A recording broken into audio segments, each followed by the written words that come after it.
नमस्कार, मैं लोक गायिका संजू सिंह तीज व्रत की हार्दिक शुभकामनाएं। आप सभी को एक स्वरचित तीज गीत सुना रही हूँ। अगर गीत पसंद आए तो मेरे चैनल को सब्सक्राइब कीजिएगा और शेयर कर आगे फॉरवर्ड कीजिएगा। अरे भूखल बन तीज त्योहार, भोले बाबा रखी हसे नूरवा हमार। भूखल बन तीज त्योहार, भोले बाबा रखी हसे नूरवा हमार। पूजिले शिव परिवार, भोले बाबा रखी हसे नूरवा हमार। रखी हसे नूरवा हमार, भोले बाबा रखी हसे नूरवा हमार। जैसे बिराजे गौरा माता रौरा संग में, कबहू न साथ छूटे हमरा सजन के। जैसे बिराजे गौरा माता रौरा संग में, कबहू न साथ छूटे हमरा सजन के।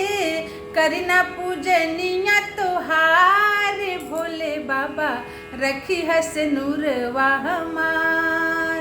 करने पूजनिया तोहार, भोले बाबा रखी हस नूरवा हमार। रखी हस नूरवा हमार, भोले बाबा पूजिले शिव परिवार। तोहरे भरोसे कैनी तीज के बरतिया, नाही बाट ज्ञान ढंग रखी हाई जतिया। तोहरे भरोसे कैनी तीज के बरतिया, नहीं बाट ज्ञान ढंग रखी हाई जतिया। महिमा बराउर अपरंपार, भोले बाबा रखी हस नूरवा हमार।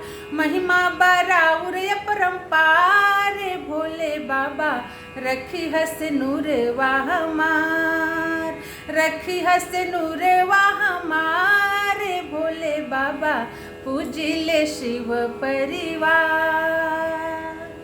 हमरो सजनवा बसला परदेशवा, तोहरे कृपा से भोला मिट्टी है कलेशवा। हमरो सजनवा बसला परदेशवा, रउरे कृपा से बाबा मिट्टी है कलेशवा। बनल रहे सजना के प्यार, भोले बाबा रखी हस नूरवा हमार। बनल रहे सजना के प्यार, भोले बाबा रखी हस नूरवा हमार। रखी हस नूरवा हमार, भोले बाबा पूजिले शिव परिवार। पूजिले शिव परिवार, भोले बाबा रखी हस नूरवा हमार।